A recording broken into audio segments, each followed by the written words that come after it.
également de la parole de Dieu et je me réjouis d'apporter avec vous dans cette série les vraies questions, ce message. Les épreuves sont-elles de Dieu? Et il n'y a pas meilleur moment pour parler des épreuves quand toi-même tu vis des épreuves. Laisse-moi te dire que c'est comme tu maîtrises le sujet. Et c'est comme tes preuves de philo et tu passes ton bac de philo. C'est les doigts dans le nez, je maîtrise le sujet. Et en ce moment, je ne savais pas que ce message allait tomber à cette date-là, parce que j'avais toute une série de messages, mais dans la continuité, ce message vient aujourd'hui à un moment où on est tellement, nous, personnellement, Christelle et moi-même, secoués par des difficultés, par des épreuves, à tel point qu'on se dit, mais pourquoi ? C'est quoi le but? C'est quoi la raison, Seigneur? T'attends quoi de nous? Et puis, il y a un autre cas à nous, mais je pense que c'est aussi le cas de chacun d'entre nous ici. Je me réjouis quand je vois l'église avec de moins en moins de sièges vides. Je percute à l'instant que plus ça va, moins il y a de sièges disponibles. Je bénis le Seigneur pour ça. Et je crois vraiment que les épreuves sont premièrement pour nous déstabiliser dans notre foi, afin de ne pas accomplir le plan que Dieu a lui-même dessiné, de dire l'église Vivre Libre n'aura plus une chaise de libre et aura besoin de rajouter des rangs et rapidement de déménager vers d'autres lieux pour accueillir plus de personnes. Je crois vraiment. Et ce matin, alors que je vais vous parler des épreuves, je voudrais prendre ce texte dans le livre de 2 Rois, chapitre 6, et les versets 15 à 17. Et je voudrais faire une lecture avec vous. Ce texte nous dit que le serviteur, c'est un texte qui nous parle d'Élisée, et le prophète Élisée, et le texte nous dit, le serviteur de l'homme de Dieu se leva de bon matin pour sortir de la ville, et il vit qu'une troupe la cernait, avec des chevaux et des chars. Il dit alors à l'homme de Dieu, « Ah, mon Seigneur, comment ferons-nous » Il répondit, « N'aie pas peur, car ceux qui sont avec nous sont plus nombreux que ceux qui sont avec eux. » La suite du texte nous dit, « Puis Élisée pria, « Éternel, ouvre ses yeux pour qu'il voie. » L'Éternel ouvrit les yeux du serviteur et il vit la montagne pleine de chevaux et de chars de feu tout autour d'Élisée. Ok, je vous place le contexte. C'est important de comprendre le contexte parce que là, on peut prendre le verset, on peut prendre ce texte et dire « Ouais, mais c'est quoi le contexte ?» Le contexte, c'est que c'était la guerre et que les Syriens voulaient faire la guerre à Israël. Et que les Syriens avaient monté des plans, avaient monté des stratégies pour faire la guerre à Israël. Mais chaque fois que la stratégie était montée, le Saint-Esprit, Dieu révélait à Élisée comment ça allait se passer. Et Élisée allait voir le roi d'Israël et disait « Ne fais pas ci, ne va pas là parce que là il y a une embuscade, n'agis pas comme ça, ne marche pas sur ces lieux-là. » Et ce qui fait que chaque plan, chaque projet que les Syriens faisaient pour détruire Israël tombait systématiquement à l'eau. Jusqu'au moment où le roi de Syrie commence à dire mais c'est pas possible, il y a quelqu'un de chez nous qui est une taupe, il y a quelqu'un de chez nous qui donne les informations. Et un des serviteurs du roi de Syrie, vous pouvez trouver ça dans le livre de Rois 6, les versets 8 à 14, c'est tout ce qui précède. Un des serviteurs du roi de Syrie va dire non, c'est pas au sujet de nous, c'est au sujet d'un gars chez eux. Et ce gars-là, il comprend tout, il reçoit tout et il anticipe tout ce qu'on fait. Et c'est dans ce cadre-là que le roi de Syrie va dire « Mais où est-ce qu'il est ?»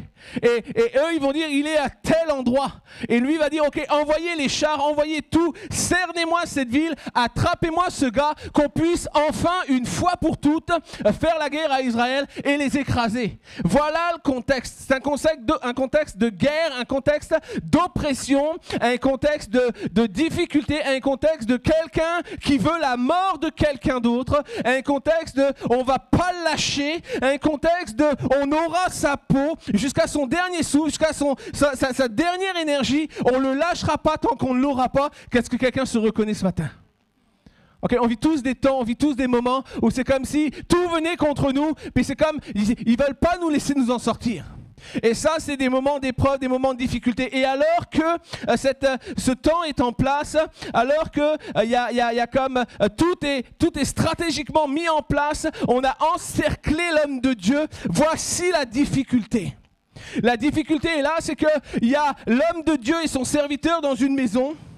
face à une armée tout entière qui encercle la ville, impossibilité de sortir, impossibilité de frayer un chemin. Le serviteur avait commencé peut-être à sortir la pelle, à creuser un tunnel. Il a dit on verra où on va arriver parce que la peur peut-être le ménager. Mais lui, l'homme de Dieu va dire n'aie pas peur. Ok, j'ai une bonne nouvelle pour toi. C'est que c'est pas parce que tu ne vois pas que ça n'existe pas. Et c'est toute la stratégie de l'ennemi, c'est dans ton temps de difficulté de t'amener à concevoir et à voir par la vue.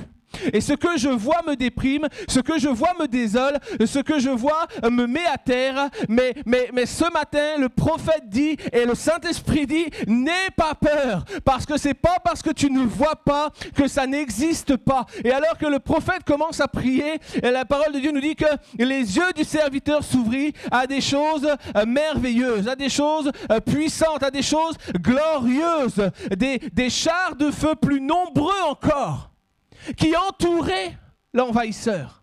Okay. L'envahisseur ne savait pas que, alors qu'il venait comme pour tendre un piège à l'homme de Dieu, Dieu lui-même tendait un piège à l'envahisseur. Il y a des choses que nous ne voyons pas, mais qui existent dans les lieux célestes. Il y a des choses que nous ne voyons pas, mais qui prennent place dans une dimension spirituelle, dans nos vies et dans nos difficultés. Et ce matin, je voudrais m'arrêter sur 4 acteurs de ce texte. Le premier acteur, c'est le roi de Syrie. C'est celui qui veut dominer, celui qui veut contrôler. C'est celui qui marche pour détruire, celui qui marche pour amener captif, celui qui vient pour faire des prisonniers, celui qui vient pour combattre, pour stratégiquement tuer, dévaliser et dominer. Et ça, c'est l'image du diable qui marche avec une stratégie contre ta vie. Laisse-moi te dire que le roi de Syrie ici représenté, c'est le diable dans toute sa splendeur. Je vais venir et je vais t'entourer et je vais te laminer et te prisonnier et je te laisserai pas t'en sortir. Et le deuxième acteur, c'est ce serviteur du roi de Syrie qui va venir et dire, c'est pas au sujet de nous, nous on est fidèles à toi. Mais c'est juste que dans leur camp, il y a quelqu'un qui reçoit les choses.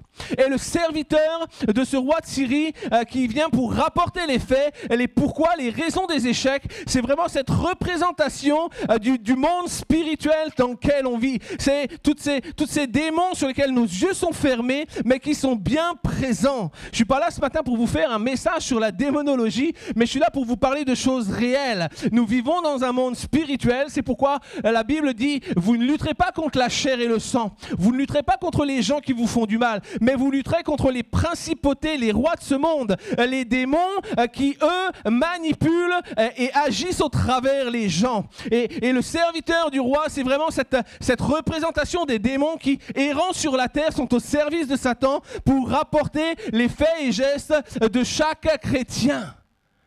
Ok, savez-vous une chose? Dieu est omniprésent. Savez-vous autre chose? Le diable n'est pas omniprésent. Le diable ne peut pas être partout, le diable ne peut pas tout voir, le diable ne peut pas tout savoir. C'est pourquoi il a besoin des démons sur la terre afin de ramener, voilà ce qu'il a fait, voilà ce qu'il a dit, voilà ce qu'il projette. Ok, voilà comment on va agir, voilà comment on va faire stratégie, etc. Mais au milieu de tout ça, nous trouvons Élisée le prophète, celui qui est conduit par l'Esprit de Dieu, celui qui marche non par la vue, mais qui marche par la foi, celui qui sait que même ce qu'il ne voit pas existe vraiment. Il est le serviteur parfait. Il est celui qui est à l'écoute de Dieu, tel Jésus-Christ qui montre le chemin et agit par la puissance du Père. Ok, on a 3 acteurs ici. Le diable, les démons, la personne de Jésus-Christ. Et le 4e acteur, c'est le serviteur d'Élisée. Le serviteur d'Élisée, c'est celui qui ne connaît pas tout, celui qui a peur, celui qui est dans le doute, celui qui s'inquiète. Seigneur, comment est-ce qu'on va faire ? Qu'est-ce qu'on va faire? C'est celui qui est comme les disciples alors qu'ils sont avec Jésus et que Jésus dit, ok, on a 5000 personnes à nourrir. Et les disciples répondent, mais qu'est-ce qu'on va faire? Qu'est-ce qu'on va faire? C'est les mêmes disciples dans la barque avec Jésus lorsque la barque est secouée par le vent et que les disciples, encore une fois, disent, qu'est-ce qu'on va faire? Et ce serviteur, le serviteur d'Élisée, semblable aux différents disciples, c'est comme tous les chrétiens que nous pouvons trouver. Ce serviteur, ça pourrait être moi, ça peut être toi, c'est chacun d'entre nous qui parfois sont comme pris dans le doute et le tourment, pris dans la peur et l'angoisse, et on ne sait pas comment ça va se passer. Le serviteur d'Élisée, c'est celui qui est heureux quand tout va bien, quand la marche avec Christ est bonne. Tu sais, cette marche où on est béni. Waouh, merci Seigneur. On va à l'église, il y a des choses qui se passent. Waouh, merci Seigneur. On vit une vie, notre mariage est bon. Waouh, merci Seigneur. Nos enfants se donnent au Seigneur. Waouh, extraordinaire. La belle vie, le serviteur est heureux quand tout marche bien pour lui, quand il avance avec Christ. C'est celui qui est content parce qu'il vit à côté de celui qui a reçu l'autorité. Je marche avec le Seigneur. Jésus-Christ est à mes côtés et je suis heureux et je suis épanoui dans mon service parce que Jésus est avec moi. Il est heureux le serviteur parce qu'il vit à côté de celui qui a l'autorité. Il marche dans la paix tant que la voie est dégagée. Mais le serviteur, c'est aussi celui qui doute lorsque l'adversité prend place. C'est quand d'un coup, on commence il y a une facture qui tombe. Ok, vous devoir aux impôts 2000 €. Oh, j'ai 1500 € sur mon compte. Comment je vais faire? L'angoisse commence à venir. Les solutions commencent à fuser dans ma tête. Qu'est-ce que je vais faire? Comment je vais changer ça? Est-ce que je vais travailler au black? Est-ce que je vais emprunter de l'argent à mon frère ou à ma soeur? Est-ce que c'est celui qui doute? Le serviteur, lorsque l'adversité prend place, c'est celui qui doute devant la difficulté. Et c'est celui qui panique lorsque l'épreuve s'installe vraiment. C'est celui qui perd ses repères quand ça devient dur, oubliant même avec qui il marche. Oubliant même que 2 jours avant, il marchait heureux dans la présence de celui qui peut tout. Mais quand la difficulté arrive, l'épreuve prend place, le serviteur est celui qui panique, le serviteur est celui qui oublie ce qu'il a vécu auparavant, il oublie la puissance de Dieu, il oublie qu'il est aux côtés du prophète Élisée. Et quelquefois, nous oublions dans nos temps de difficulté, lorsque ça survient, nous oublions que nous marchons aux côtés de celui qui peut tellement au-delà de tout. J'aimerais te dire ce matin que ce serviteur, c'est toi, ce serviteur, c'est moi, dans nos moments de difficulté ou dans nos moments d'épreuve, dans nos moments de tourmente et dans nos moments d'épouvante. C'est ces moments où la vie vient frapper pour décourager, ces moments où la vie vient frapper pour déstabiliser, où la vie vient te frapper pour te renverser. C'est ces moments où tout semble être contre nous. Tout semble être contre toi, tout semble être contre moi. Comme il n'y a pas d'histoire, je ne sais pas pourquoi. Ça arrive, mais ça m'arrive à moi. J'ai rien fait pour le mériter. Mais l'épreuve est là, l'épreuve a pris place, la difficulté est là. Et tout ce qui semblait aller bien commence à aller mal et commence à aller de plus en plus mal. J'aimerais te donner ce matin une clé. C'est la différence entre Élisée et son serviteur. Parce qu'Élisée, avant d'être le prophète Élisée, Élisée était lui-même serviteur. Il ne faut pas oublier que Élisée n'est pas arrivé en disant « Ok, j'ai reçu une onction ». Non, Élisée a premièrement été le serviteur du prophète Élie.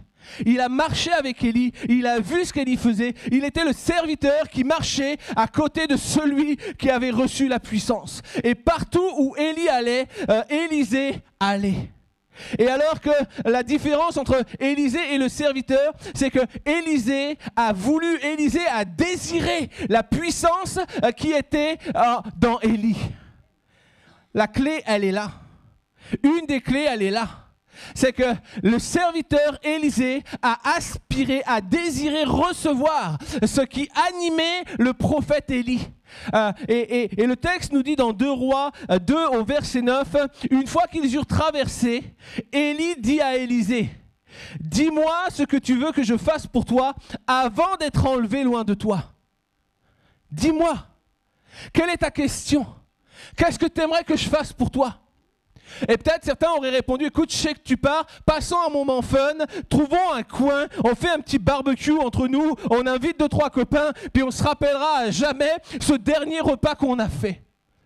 Mais Élisée n'avait pas envie d'un barbecue. Élisée n'avait pas envie de fréquenter le dernier pub à la mode. Élisée n'avait pas envie d'une super partie avec les amis. Non, Élisée marchait à côté du prophète depuis des années et Élisée savait ce qui était dans le prophète. Élisée connaissait la puissance de Dieu. Il avait vu la puissance de Dieu. Et ce qu'Élisée va demander, c'est qu'il y ait sur moi une double portion de ton esprit. Il dit, je suis gourmand et je suis encore plus gourmand et je confirme, je ne veux pas ce que tu as, mais je veux ce que tu as multiplié par 2. La différence, la clé entre Élisée et le serviteur, c'est que le serviteur marchait à côté d'Élisée, sous la protection d'Élisée, mais le serviteur ne nous est pas parlé que le serviteur a réclamé à un moment donné la puissance qui était en Élisée. Il se contentait de ce que Élisée avait reçu. Et Élisée, lui, ne s'est pas contenté de ce qu'Élie avait reçu. Il a dit, je le veux et je le veux en double. Et parce qu'il l'avait en double, il aurait pu en donner la moitié au serviteur, si le serviteur avait voulu la demander.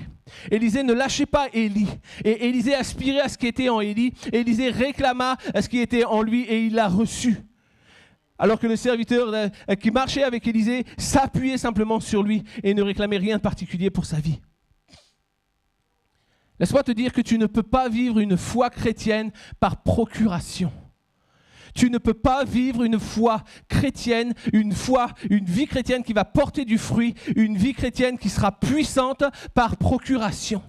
De la même que les gens qui ont souhaité chasser les démons au nom du Jésus que Paul prêchait n'avaient aucun pouvoir. Une vie qui n'est pas centrée sur Jésus-Christ, une vie qui n'est pas remplie de Jésus-Christ ne portera pas de fruits et cédera à la panique à la première difficulté. Le serviteur a dit, qu'est-ce qu'on va faire? C'est la première question du serviteur. Les premiers mots du serviteur, qu'est-ce qu'on va faire? Les premiers mots du prophète Élie, n'aie pas peur. N'aie pas peur. Je suis comme toi, je la vois cette difficulté. Christ t'appelle à le rechercher et à le prier pour le recevoir en toi. Christ ne veut pas simplement que tu aies le Dieu de ton voisin de palier, mais Christ veut que tu aies, mais Christ veut que tu l'aies lui en toi. Il attend, il t'attend, il veut que tu pries, il veut que tu le cherches. Laisse-moi te dire ceci, ta compréhension de la difficulté sera toujours égale à ta marche avec Christ. Ok? Moins tu marches avec Christ, moins tu vas comprendre la difficulté. Moins tu marches avec Christ, plus tu seras dans l'interrogation. Pourquoi? Plus tu seras dans les doléances. Seigneur, qu'est-ce que tu me fais? Moins tu marches avec Christ, plus tu seras dans le découragement. Plus tu seras dans la peur, plus tu seras dans l'angoisse. Mais parce que ta compréhension de la difficulté est égale à ta marche avec Christ, plus tu marches avec Christ, plus tu vas savoir que quels que soient les événements qui surviennent, Dieu est au contrôle. Il n'y a rien dans ta vie qui peut intervenir où Dieu n'est pas au contrôle. Dieu est au contrôle. Laisse-moi te dire ceci, Dieu permet toute situation, toute épreuve qui arrive dans nos vies. Bien sûr que Dieu n'est pas l'auteur de toutes nos épreuves. Dieu n'est pas l'auteur de toutes nos difficultés. Mais Dieu permet que ces difficultés arrivent. Et tout est une question d'ordre et de position. Qu'est-ce que je vois en premier dans les situations de ma vie? Le serviteur, lui, voyait des chars, des soldats, voyait la menace, voyait la mort arriver. Voici ce que le serviteur voyait. Mais Élisée, lui, voyait des chars de feu, des anges puissants qui encerclaient ses ennemis. Tout est une question de position. Qu'est-ce que je vois? Qu'est-ce que mes yeux voient? Est-ce que mes yeux sont fixés sur ma difficulté, sur mon épreuve, ou est-ce que mes yeux sont fixés sur celui qui peut faire au-delà de tout? On peut se poser la question ce matin, comme je disais, alors d'où est-ce qu'elles viennent les épreuves? Et comme je disais, tu peux penser que les épreuves viennent de Dieu. Je pense et je suis assuré que toutes les épreuves ne viennent pas de Dieu. Je crois que Dieu, quelquefois, instaure des épreuves dans nos vies. Lui-même le dit dans le livre du prophète Osée, il dira « Je l'amène au désert ». C'est bien la volonté de Dieu de passer par un temps de creuset. Mais pourquoi? Dans quel but? Parce que je veux parler à son cœur. Lorsque nous réalisons que Dieu est au contrôle de toutes choses, la difficulté prend une toute autre tournure. Lorsque nous réalisons, lorsque nous avons foi en celui à qui nous avons donné nos vies, alors nous réalisons que tout va prendre une nouvelle tournure. Est-ce que les épreuves viennent de Dieu? Je crois que toutes les épreuves ne viennent pas de Dieu, mais je suis certain et j'assure et j'affirme que si elles sont dans ta vie, c'est parce que Dieu les a permis pour bâtir ta foi et construire ta confiance en lui. Dieu veut que tu aies confiance. Élisée n'était pas inquiet parce qu'Élisée connaissait le Dieu qu'il servait. Élisée savait que son Dieu était au-dessus de tout. Élisée savait que nul ne pouvait toucher sa vie si son Dieu ne l'avait pas décidé. C'est pourquoi lorsque Élisée ouvre la porte, lui, il ne voit pas des chars, il ne s'arrête pas à ce qu'il voit de ses yeux en premier, mais c'est la première chose que voient ses yeux, c'est les chars de feu, les anges de l'Éternel qui sont là pour le défendre. C'est pourquoi il dira, ils sont tellement plus nombreux ceux qui sont avec nous. Et eux, ils n'en ont même pas conscience. Ils n'ont pas réalisé qu'en faisant cette embuscade, ils se sont eux-mêmes tendus une embuscade. Personne ne peut toucher ta vie si Dieu ne l'autorise pas. As-tu remarqué, et tu peux trouver ça dans le livre de Job, c'est que Job n'a pas été attaqué par l'ennemi simplement sur le bon vouloir de celui-ci. Job n'a pas non plus été attaqué par l'ennemi sur une volonté de Dieu. Job a été attaqué par l'ennemi sur comme un pari que le diable a fait avec Dieu. Et savez-vous quoi? C'est que le diable n'a jamais pu toucher Job tant que Dieu n'avait pas dit « OK ».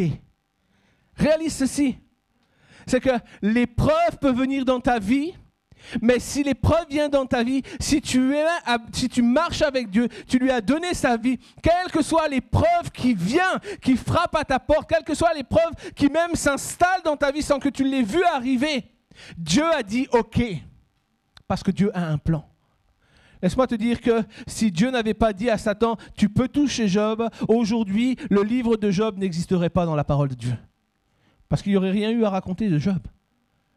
Tout ce qu'il a vécu, on n'en serait même pas au courant parce que le diable aurait dit, parce que Jésus aurait dit, Dieu aurait dit non, tu ne touches pas à mon serviteur. La réalité, c'est que Dieu n'est pas l'initiateur de toutes les épreuves, mais il les permet pour nous construire, pour nous bâtir et pour amener nos vies à être posées sur un rocher inébranlable. Son nom est Jésus-Christ. Son nom est Jésus-Christ. Et si tes pieds sont scellés sur le roc, laisse-moi te dire qu'aucune tempête, les tempêtes peuvent venir, les tempêtes peuvent frapper, les tempêtes peuvent bousculer, agiter. Rien ne te détachera de l'endroit où tu te trouves. Tes pieds sont scellés dans le roc. Le roc s'appelle Jésus-Christ et c'est un rocher inébranlable. Alors qu'est-ce que je veux être ce matin ? Voici la question que je te pose. Est-ce que tu veux être un serviteur dépourvu ou est-ce que tu veux être le prophète revêtu? Est-ce que tu veux être un serviteur dépourvu ou est-ce que tu veux être un prophète revêtu? Le serviteur était dépourvu de vision, dépourvu de puissance, dépourvu d'autorité. Il ne pouvait pas faire face à la difficulté autrement que par l'autorité du prophète qui marchait avec lui. Lui n'avait pas de force pour voir les choses, lui n'avait pas de puissance pour réaliser. Il ne voyait rien d'autre que la difficulté. Mais le prophète revêtu, lui, il était plein d'autorité, il était plein de puissance, il avait reçu la vision, il avait la révélation de Dieu et il connaissait son maître. Et il sait que même sans information sur la situation, il reste au contrôle pour manifester sa gloire. Laisse-moi te dire ceci, quand tu marches avec Dieu, si même l'ennemi, si même l'épreuve vient, si la difficulté prend place, si la difficulté est en place dans ta vie ce matin, et si tu réalises que tu marches avec Jésus, les pieds fixés sur le roc, alors Dieu a dit OK, mais Dieu a déjà la solution. Ta mentalité, ta perception de l'épreuve que tu vis ce matin doit changer et tu dois commencer à bénir Dieu. Seigneur, qu'est-ce que tu veux me dire au travers de ça? C'est quoi que tu veux me parler? Seigneur, donne-moi la révélation, mais je n'aurai pas crainte, je sais que tu as déjà la solution. Quelqu'un aurait dû dire amen, simplement sur les premières phrases. Parce que Dieu est au contrôle. Parce que Dieu connaît toutes choses. Tout ce que toi tu ne vois pas, lui il l'a déjà établi. Tout ce que tu ne vois pas, il l'a déjà prévu, il l'a déjà dessiné. À quoi est-ce que tu aspires ce matin? Et c'est quoi tes attentes? De quoi est-ce que tu as besoin? Parce que lui, dans ton épreuve, dans ta difficulté, peut-être ce matin, tu entends ce message, tu dis, pour moi, tout va bien, je n'ai pas de difficulté. Amen. Bénissons le Seigneur, mais si la difficulté vient demain, tu sauras comment agir. Souvent, des fois, on n'écoute pas les messages, on dit ça ne me concerne pas. Moi, je n'ai pas peur. Moi, je suis grand. Mais la réalité, c'est que le message ne te parle peut-être pas pour aujourd'hui, mais garde ça dans ton cœur parce que peut-être un jour, ça va être utile pour toi. Et j'aimerais te dire ceci vraiment, Dieu est au contrôle. Je ne sais pas pourquoi je te répète ça ce matin, mais Dieu est au contrôle. Dans ta vie, dans ta difficulté, dans tes situations, quels que soient les dangers qui menacent, Dieu est au contrôle. Si tu marches avec lui, si tu es engagé avec lui, Dieu est au contrôle. Mais tu dois être engagé. Sinon, tu vis juste une vie normale. Laisse-moi te dire que les galères qui viennent dans ta vie sont juste des galères quotidiennes, normales, à la vie que tu mènes. Mais si tu es en Christ, si tu as accepté Christ, Dieu est au contrôle. Tu dois réaliser cela.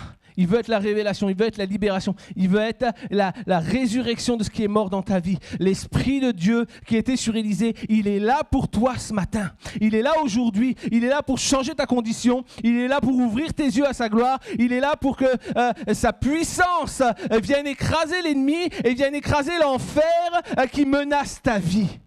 Ça, c'est le plan de Dieu. Lorsque tu es revêtu de son esprit, il n'y a rien qui peut venir contre toi et qui pourra te tenir captif. Il n'y a aucune possibilité, aucune chance pour l'ennemi de gagner sur ta vie. Tu passes peut-être par un temps de tribulation, mais laisse-moi te dire que Dieu veut seulement parler à ton cœur. Dieu veut former ton cœur. Dieu veut faire de toi un leader solide, quelqu'un qui saura comme témoigner et apporter.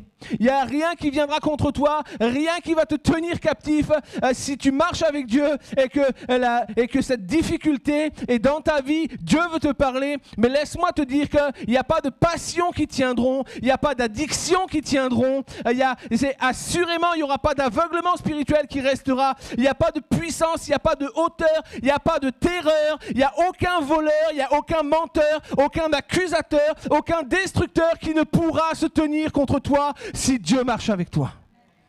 Il peut venir, il peut se présenter. Il peut essayer de te faire trembler. Mais il n'a pas d'autorité pour agir sur ta vie. Aucune possibilité, aucune puissance. Il ne pourra pas te décourager parce que Christ marche avec toi. Et laisse-moi te dire, celui qui a donné sa vie sur la croix est venu et est là ce matin pour te revêtir de puissance et d'autorité. J'aimerais te dire ce matin, si Dieu est pour nous, qui sera contre nous? On connaît tous ce texte, tout ce passage. Si Dieu est pour nous, qui sera contre nous? Qui va accuser ceux que Dieu a choisis et ceux que Dieu a déjà déclarés justes? Qui va les condamner? Christ réside à la droite du Père et intercède pour nous. Il porte la marque de ta victoire et il la présente chaque jour devant le Père en disant: je sais par quoi il passe, mais ça, c'est la fin de sa souffrance, c'est la fin de sa galère, c'est la fin de son oppression. J'ai payé le prix pour lui et je déclare qu'il est victorieux dans chaque situation à cause du sang que j'ai versé. Christ sera toujours victorieux. Il porte les marques de ta victoire. Réalise ce matin le cadeau qui t'a été offert. Quelle que soit ta condition ce matin, quelle que soit ta situation, quel que soit ton combat, quel que soit ton besoin, quelle que soit ton attente, quel que soit le miracle que tu as besoin, Dieu l'a déjà préparé pour toi. Dieu l'a déjà préparé pour toi. Tout est préparé pour toi. Et ce matin, j'aimerais simplement prier pour que Dieu puisse ouvrir tes yeux, pour que tu le vois, que tu laisses la victoire de Dieu prendre place dans ta vie. Il y a une victoire qui veut prendre place dans ta vie, mais tu te dois de la recevoir, de l'accepter. Nous ne sommes pas les premiers, nous sommes pas les premiers à être attaqués et nous ne serons pas les derniers.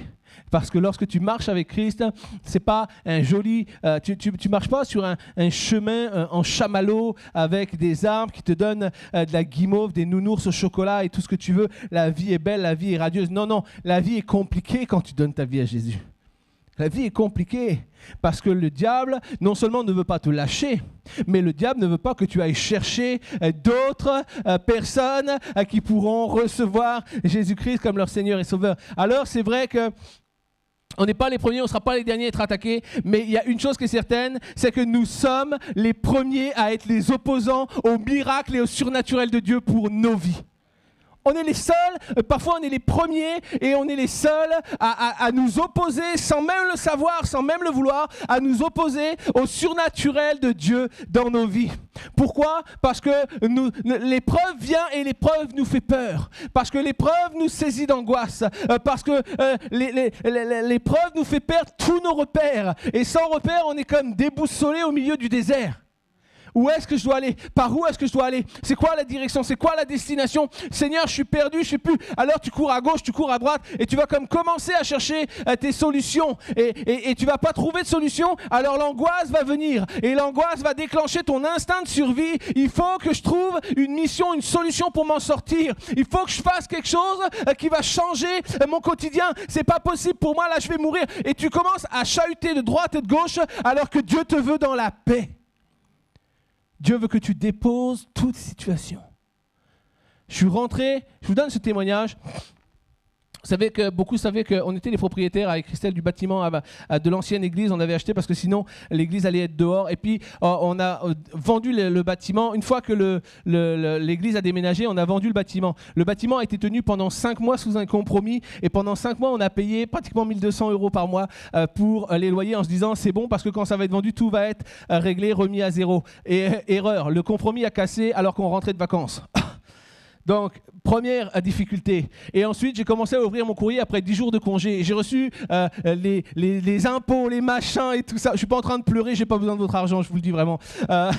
Parce que mon Père qui est dans les cieux a tout ce qu'il faut. Alors, prenez pas ça comme un appel à l'argent, ce n'est pas du tout le cas. Et puis, si vous avez prévu, par pitié, de me donner 20 balles, gardez-les et puis achetez des fleurs à vos femmes. Mais vraiment, et puis, alors qu'on a commencé à ouvrir le courrier, on a commencé à dire ouf. Tu sais, puis tu as ouvert le deuxième, il fait oh. Puis au 3e, on s'est assis. Tu vois? Et au 4e, voici ce que j'ai déclaré. J'ai dit, Seigneur, c'est plus de mon ressort parce que cette situation me dépasse, mais le diable n'aura pas ma paix et n'aura pas ma joie. J'ai pris l'ensemble des éléments, j'ai ouvert ma Bible, j'ai dit, Seigneur, c'est entre tes mains maintenant, je classe ce dossier, paf, c'est terminé. Moi, j'ai d'autres choses à faire, je dois préparer le message pour dimanche et je veux avoir un message d'encouragement et l'ennemi ne viendra pas voler ce que je dois apporter et je crois que Dieu a déjà la situation en main. Et je crois que Dieu va accomplir le miracle surnaturel pour cette situation qui est la mienne et qui va le faire pour la tienne. Nous devons réaliser que la peur va nous faire perdre nos repères et nos repères vont nous faire n'importe quoi alors que Dieu nous veut dans la paix. Ton seul instinct de survie s'appelle Jésus-Christ. Le seul instinct de survie que tu dois avoir lorsque le doute est là, lorsque la peur est là, l'angoisse, c'est appelle Jésus. C'est le seul instinct de survie que tu dois avoir. Alors qu'on trouve ensemble dans Éphésiens 3, les versets 17 à 20, le texte nous dit ceci, de sorte que le Christ habite dans vos cœurs par la foi. Je prie que vous soyez enracinés et fondés dans l'amour pour être capables de comprendre avec tous les saints quelle est la largeur, la longueur, la profondeur et la hauteur de l'amour de Christ. Et je prie afin que vous puissiez connaître cet amour qui surpasse toute connaissance, afin que vous soyez remplis de toute la plénitude de Dieu, à celui qui peut faire par la puissance qui agit en moi, en toi, en nous, infiniment plus que tout ce que nous demandons ou que nous pensons. Voici ce que Dieu veut faire dans ta vie. Il veut te donner infiniment plus que tout ce que tu penses, que tout ce que tu as besoin, que tout ce que tu espères. Parce que Dieu est fidèle. 3 clés ce matin, j'avance rapidement. 3 clés ce matin pour le succès. La première des clés, nous l'avons trouvée dans le texte. Il faut que Christ habite en toi. Si Christ n'est pas en toi, tes galères sont normales. Au risque de te choquer, si tu mènes une vie mondaine, si tu rejettes Christ, ne viens pas chercher Christ dans tes temps de difficulté. Reste loin de Christ et trouve tes solutions. Mais si tu marches en Christ, il n'y a aucune hauteur, aucune puissance qui puisse venir pour voler la bénédiction que Dieu a prévue pour ta vie. La deuxième clé, tu dois être enraciné et fondé dans l'amour afin de pouvoir comprendre la dimension avec laquelle Dieu t'aime. Il y a une dimension tellement au-delà comment Dieu veut t'aimer. Et la troisième clé, tu dois connaître cet amour. afin d'en être rempli et rempli de la plénitude de Christ. C'est cette plénitude qui va te permettre de dire, ok, les difficultés sont là, mais ma joie ne sera pas volée. Les difficultés sont présentes, mais ma joie va rester et ma joie va être restaurée. Je ferme le dossier, je mets ça dans les mains du surnaturel. Seigneur, c'est pour toi, mais moi je continue d'avancer. Pendant que tu prépares la solution d'ici, je continue d'avancer et l'ennemi ne m'arrêtera pas, l'ennemi ne volera pas ma joie. Il veut te donner tellement plus que tout ce que tu peux recevoir. Souvent, on veut voir le surnaturel. Souvent, on veut voir le surnaturel, mais on ne veut pas être enraciné dans l'amour. On ne veut pas. On veut bien être dans l'amour, mais on ne veut pas être enraciné dans l'amour. On veut pouvoir à n'importe quel moment sortir nos racines et aller dans la terre de l'amertume quand quelqu'un nous fait du mal, quand quelqu'un nous blesse, quand quelqu'un nous oppresse.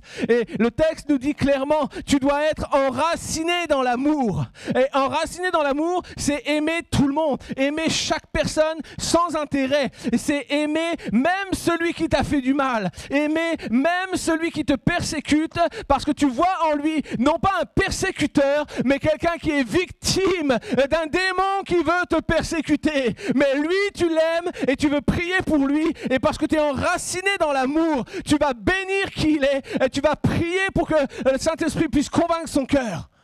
Ça, c'est enraciné dans l'amour. Et si tu es enraciné dans l'amour, il n'y a pas de difficulté qui puisse venir contre toi. Alors que je préparais ce message hier, j'étais vraiment saisi par le Saint-Esprit alors que j'étais en train de préparer ce message.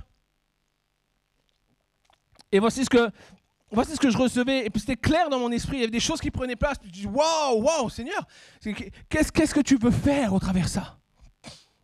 Et voici ce que le Seigneur disait. Il disait ce matin, c'était pour ce matin, il disait, il y a certains d'entre vous ce matin, vous êtes en charge, vous cherchez du job, vous cherchez un nouveau job, et il veut, non seulement il veut pouvoir, mais il a déjà pourvu. Et dans sa puissance, il a déjà tout préparé, et afin de manifester sa gloire, non seulement il a prévu le job, mais il a prévu un meilleur salaire, comme quelque chose que tu ne peux même pas penser recevoir. Je ne sais pas pour qui c'est ce matin, mais voici ce que le Seigneur mettait sur mon cœur hier. Si c'est pour toi, je t'invite vraiment à noter cette parole dans un coin, parce qu'on a besoin de ton témoignage quand ça va arriver. Mais il y a quelqu'un, tu es là, tu cherches, tu galères, tu veux du job, il va pourvoir, il a déjà pourvu. Et non seulement il a pourvu, mais il a pourvu pour un salaire comme tu ne peux même pas penser recevoir. Le Seigneur disait aussi hier, il y a certains qui réclament la restauration dans leur mariage. Ça fait comme des années que tu vis ça, que tu vis comme avec juste, t'as plus de mari ou de femme, mais tu as un ami ou une amie avec qui tu vis ta vie au quotidien. Et le Seigneur te dit ce matin, alors tu penses ton mariage est mort, et il va restaurer ce mariage, et dans sa puissance, il va te permettre de vivre des choses que tu n'as même jamais vécues au cours de ton mariage dans les belles années. Ça, c'est vraiment la parole de Dieu ce matin. Certains réclament une guérison et j'aimerais te dire ce matin que Dieu dit ceci. Il a dit que non seulement tu vas expérimenter la guérison dans ta santé, mais en plus de ça, il y aura comme les médecins vont prononcer le mot miracle. Même les médecins ne vont pas comprendre. C'est pour qui, c'est pourquoi, c'est comment. C'est parce que c'est surnaturel. Ça, c'est le plan de Dieu. D'autres ont besoin de surnaturel dans leurs finances et Dieu a déjà préparé la restitution. Dieu a préparé la restitution afin que tu sois de celui qui donne à l'Église des sommes que tu n'aurais jamais pensé recevoir. Je vois des gens dans ce lieu qui chaque mois vont comme multiplier les dîmes et les offrandes qu'ils donnent par 3. Écoute ça, je te le dis vraiment et je veux ton témoignage quand ça va arriver parce qu'il y a des gens ici qui vont comme multiplier les dons qu'ils font par 3 parce que la bénédiction financière arrive. Je ne sais pas pour qui c'est, note ceci. Je vois des cancers desséchés, je vois des maladies qui s'effacent et vraiment des actions surnaturelles de Dieu. Et plus que ça, je vois, et moi j'ai noté hier dans ma Bible, j'ai noté, et je vous le montre. J'ai noté dans ma Bible hier une parole que moi j'ai reçue, qui s'adresse à moi et que je vous donne ce matin. Et j'ai hésité même avant de l'écrire et même la dire. Et Saint-Esprit m'a dit, si tu la dis pas, ça n'arrivera pas. Et Saint-Esprit disait, je vois des conversions par dizaines et des baptêmes par centaines. Et à cause de ce que l'Esprit de Dieu fait dans ce lieu en ce moment, je vois 300, 500 et 2000. 300, 500 et 2000. Je confesse ce matin que quelles que soient les difficultés que le diable va vouloir lancer, quelles que soient les difficultés que Dieu va accepter pour ma vie, elles n'auront pas l'issue de ma vie. Elles ne m'arrêteront pas, elles ne me freineront pas. Je déposerai tout ça à Dieu et je continuerai d'avancer afin de gagner les âmes. Voici ce que Dieu veut faire pour toi ce matin. Qui veux-tu être? Est-ce que tu veux être un serviteur dépourvu ou est-ce que tu veux être un prophète revêtu de gloire et de puissance? Ce matin, alors que j'appelle les musiciens à prendre place, j'aimerais tellement qu'on puisse reprendre ce chant qui dit « Remplis-moi, remplis-moi, remplis-moi ». Alors que ce matin, on achève ce message, j'aimerais te rappeler les paroles du serviteur. Comment ferons-nous? Le serviteur dépourvu est un homme inquiet. Le serviteur dépourvu est un homme sans vision. Le serviteur dépourvu est un homme sans révélation. Le serviteur dépourvu est un homme qui marche à côté de celui qui a l'onction. Écoute-moi bien, reste avec moi, c'est la clé, c'est le dénouement de ce message. Le serviteur dépourvu est celui qui marche à côté de celui qui a l'onction. Alors que le serviteur ouvre la porte, lui, il voit la difficulté. Lui, il voit la mort. Lui, il voit la fin de la belle vie aux côtés du prophète Élisée. Comment allons-nous faire? Qu'est-ce qu'on va faire? L'ennemi a pris place. L'ennemi vient pour nous détruire. C'est la fin pour nous, on n'est que deux. Ils sont des centaines et des centaines. Le serviteur marchait à côté de celui qui avait reçu l'onction. Mais laisse-moi te dire ceci, le prophète Élisée déclare « N'aie pas peur, car ceux qui sont avec nous sont plus nombreux que ceux qui sont contre nous. » Élisée marchait, non pas à côté de celui qui avait l'onction, mais Élisée marchait avec. Il avait en lui celui qui avait l'onction. L'onction était portée sur lui, la présence de Dieu était là. Élisée était un homme qui avait la vision. Élisée était un homme qui avait reçu la révélation. Et au milieu de la difficulté, la même difficulté, on en a un qui va s'inquiéter, s'affoler, et le deuxième qui va dire « Je vois au-dessus d'eux. Je vois tellement plus grand, tellement plus fort, tellement plus haut. Et ça, c'est pour nous. » Amen. Ça, c'est pour nous. Amen. J'aimerais te dire ce matin, tu peux passer ta vie entière dans l'église à marcher à côté de celui qui a l'onction. Mais Dieu ne t'appelle pas à marcher à côté de celui qui a l'onction. Dieu t'appelle à recevoir l'onction, à réclamer l'onction, afin de voir, afin de saisir, afin de comprendre les opportunités que Dieu met en place dans tes difficultés. Et alors que le serviteur pensait que c'était la fin, la mort était là, la mort rôdait à quelques minutes. Le prophète savait que Dieu avait un plan glorieux. Le texte nous dit que alors que le prophète est là, alors que le prophète simplement commence à prier, il dit ouvre les yeux du serviteur, et le serviteur commence à voir la grandeur, la majesté, la puissance de Dieu qui entoure leurs adversaires. J'aimerais te dire ce matin que Dieu veut te montrer, Dieu veut ouvrir tes yeux à la puissance qui entoure ton adversaire. Parce que si Dieu a dit non, l'ennemi ne peut pas dire oui. Si Dieu a dit victoire, l'ennemi ne peut pas dire défaite. Il y a un plan dans lequel Dieu veut t'emmener pour recevoir l'onction, pour recevoir cette révélation, recevoir cette vision. Alors que l'ennemi est là, alors que l'ennemi commence à comme passer à l'attaque, Élisée prie et dit Seigneur, donne-leur cet aveuglement. Donne-leur cet aveuglement. Et c'est Élisée qui emmène l'ensemble de ses opposants comme en captivité vers le roi d'Israël. Il y a un temps qui sonne pour ta vie où Dieu va prendre ta difficulté et va l'amener en captivité. Où Dieu va soumettre la difficulté à ton autorité.